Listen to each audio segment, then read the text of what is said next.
la gran y maravillosa riqueza militante y activista que tiene esta organización, que cada vez vemos con más entusiasmo cómo se suman, cómo intentan, por supuesto, introducir ideas novedosas, creativas, sobre todo en el marco de la gente más joven, en los lugares de trabajo, que verdaderamente está haciendo una tarea muy importante, que no solamente significa, por supuesto, una participación y un compromiso con lo que es la causa de los trabajadores, sino y una formación particular de cada uno de ellos, sino que además se van organizando bajo responsabilidades reales de ejercicio del poder de la organización, que es lo más importante, lo que va a llevar a que esa militancia joven prácticamente ya esté cumpliendo tareas de delegados en muchos casos y que también nutriendo lo que pueden ser los planteles de dirigentes a diferentes niveles.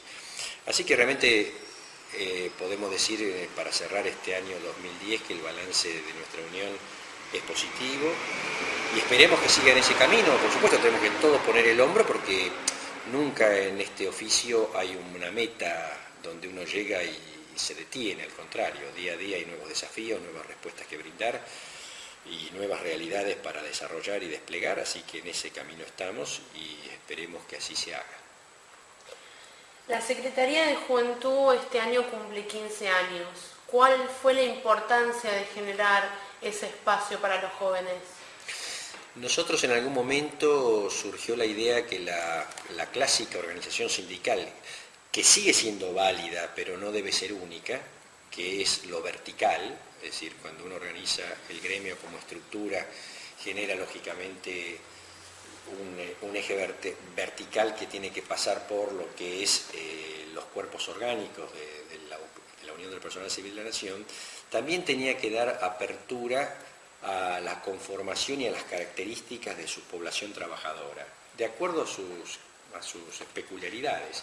Por eso nosotros hemos abierto una política responsable hacia un sentido horizontal también de la organización. En ese marco se incorpora el deseo de la organización de los jóvenes dentro de la Unión. Lo hicimos también con las compañeras a partir de la Secretaría de Igualdad y lo hicimos también con los profesionales que tienen sus particularidades muy específicas dentro de lo que son los sectores de trabajo. Para responder directamente al segmento joven, por supuesto que ese grado organizativo que se va todos los días acrecentando debe darse con la participación genuina de las propias compañeras y compañeros, con sus modalidades, con sus peculiaridades y por supuesto permitiendo plasmar en los hechos muchas de las ideas que los propios compañeras y compañeros jóvenes maduran en los diferentes espacios de reunión y de análisis y de debate que ellos mismos generan.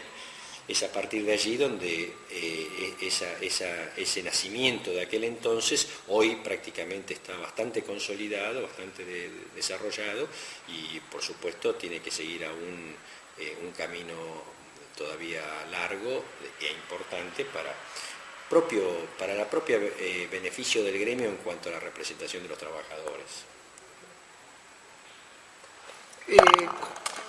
¿Cómo estamos hoy, digamos, cómo estaría el movimiento sindical en la actualidad a partir por ahí de las circunstancias mediáticas que se fueron generando a partir de los sucesos que han acontecido en Avellaneda en estos días?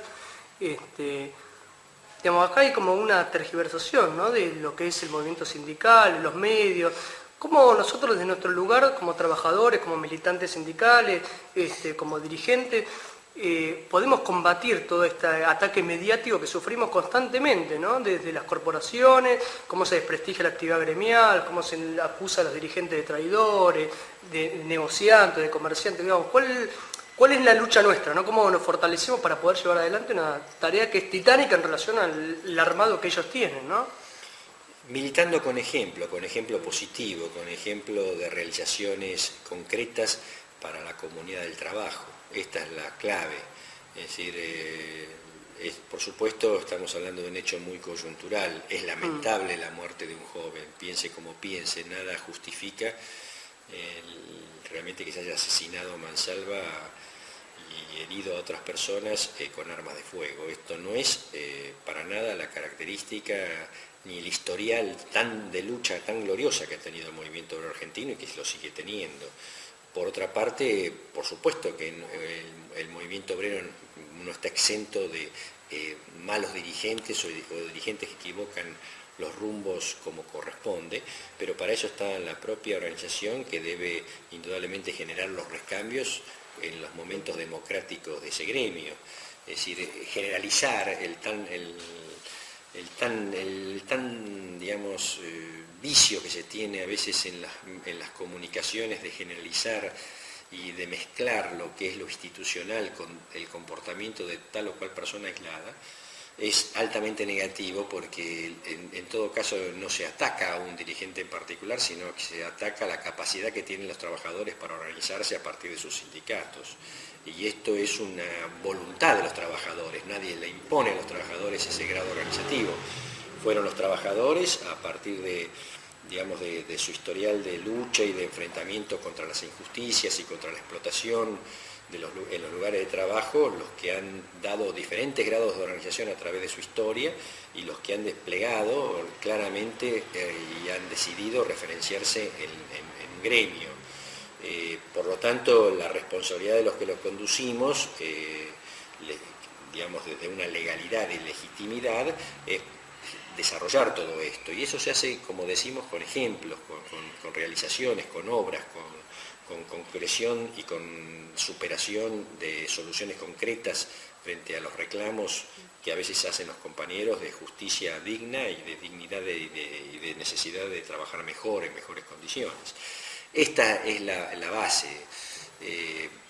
Aquí, en el hecho particular de que estamos analizando, se mezclan un montón de realidades que indudablemente es necesario desmenuzar. Primero, en un conflicto laboral no deberían intervenir gente externa a ese conflicto laboral.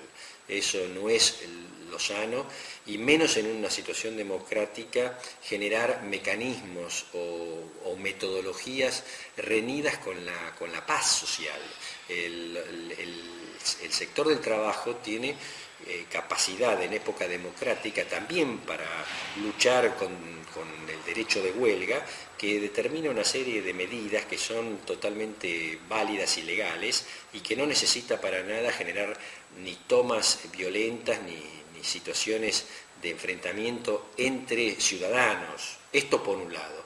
Por otro lado, tampoco se puede contrarrestar esto con la formación de patotas o con la formación de gente que busca un enfrentamiento violento para solucionar este tema, porque es alimentar más violencia y mucho menos generar la concurrencia de gente también externa a los que son los cuadros propios de la militancia de un sindicato, contratados por fuera, con el riesgo de que eso sea descontrolable, no haya nada que lo conduzca y que verdaderamente termine en una situación como terminó, de extrema violencia, costando la vida a gente.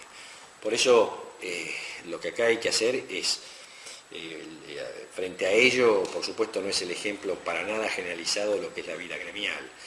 Tenemos confederados más casi 180 y pico de sindicatos. Cada sindicato está distribuido territorialmente, tiene sus seccionales, sus sindicatos de base. Cada lugar de trabajo tiene sus comisiones internas, sus cuerpos delegados, o sea, son miles y miles y miles de militantes y activistas que nada tienen que ver con esta imagen que se las quiere, como bien vos decís, se lo quiere paralelizar con la corrupción, la mafia, la violencia, la patota, etc. Esto es la verdadera situación del movimiento sindical, y al contrario, una sociedad que se preside tal, una comunidad que se preside tal, y cualquier partido político que tenga intenciones de acceder al poder para gobernar debería velar por la fortaleza de la organización de los trabajadores, porque es uno de los resortes claves que se tiene para que el país avance. Es decir, una comunidad tiene que, por supuesto, darle un respeto lógico y un espacio lógico al sector empresario, al sector militar, al sector religioso, pero muy especialmente al sector del trabajo. Es uno de las vértebras del crecimiento de un país, del crecimiento y de la necesidad de desarrollo de un país.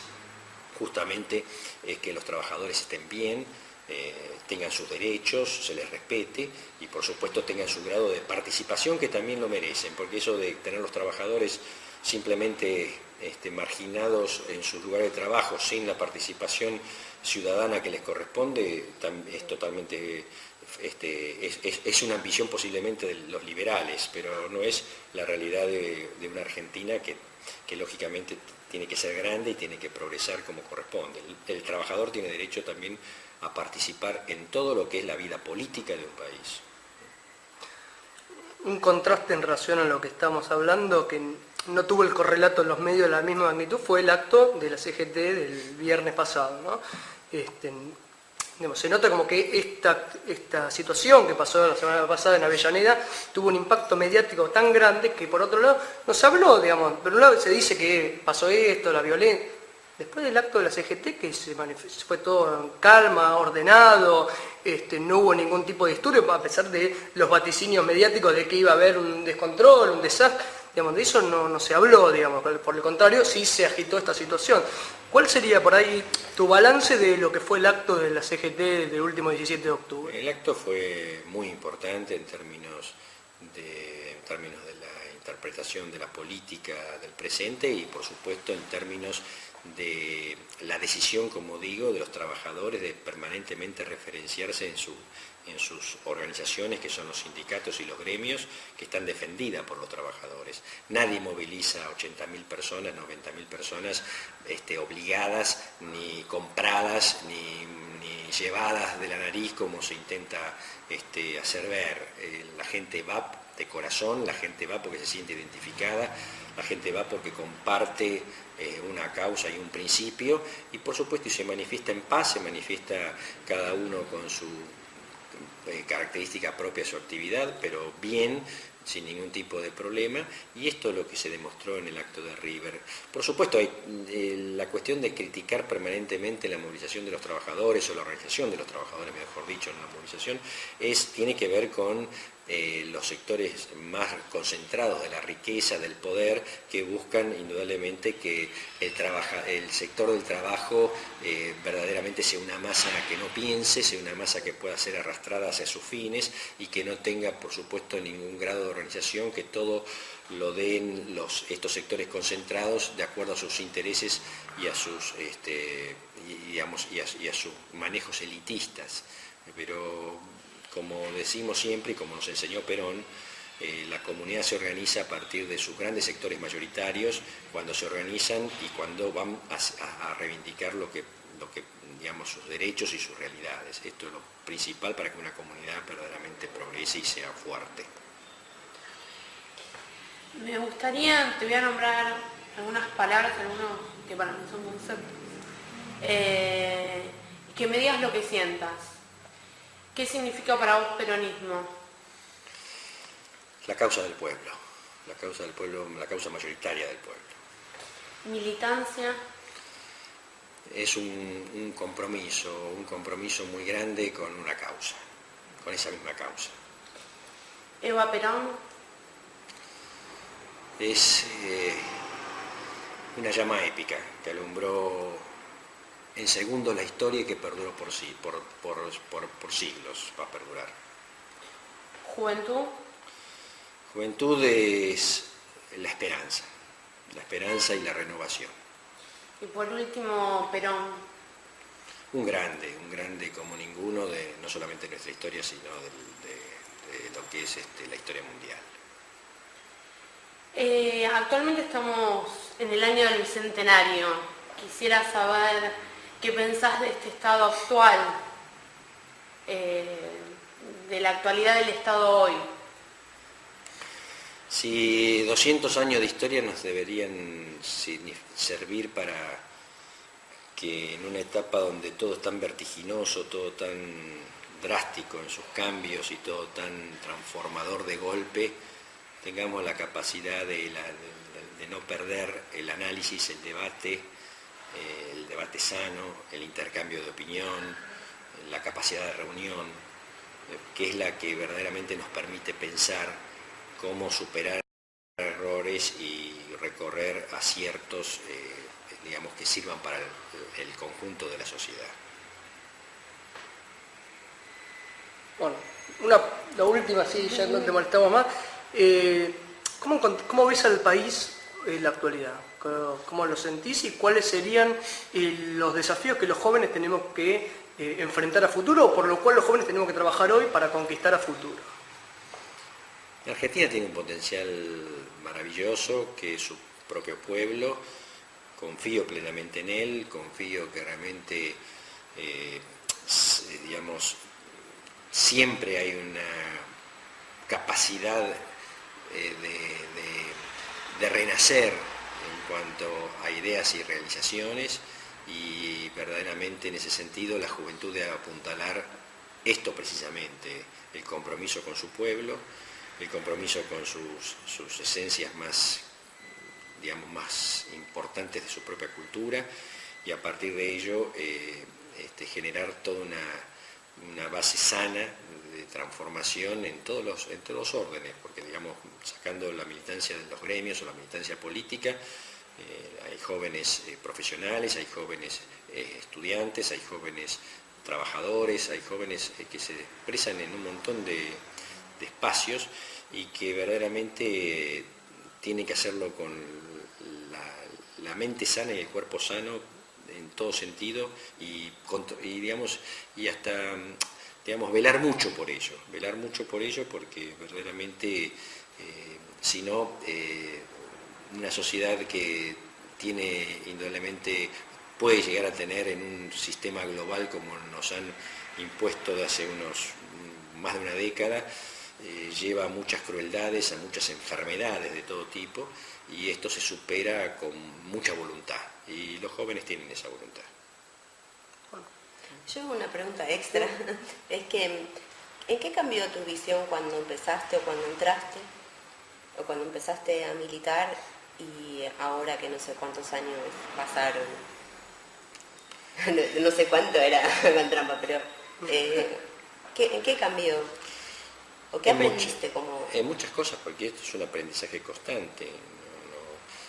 Si yo me hubiese quedado con un método, una idea o una forma de conducir la organización, como en su momento cuando la recuperamos durante la época dictatorial y después la pudimos sanear en los primeros tiempos, hubiésemos tal vez cumplido ese rol en esa época, pero tal vez todavía ya no estaría acá, porque me hubiese quedado anquilosado en el tiempo. Creo que un dirigente tiene que tener la responsabilidad, mientras dure su vocación y su voluntad de ejercer la construcción del poder organizacional, debe ir indudablemente adaptándose en forma continua a las realidades cambiantes.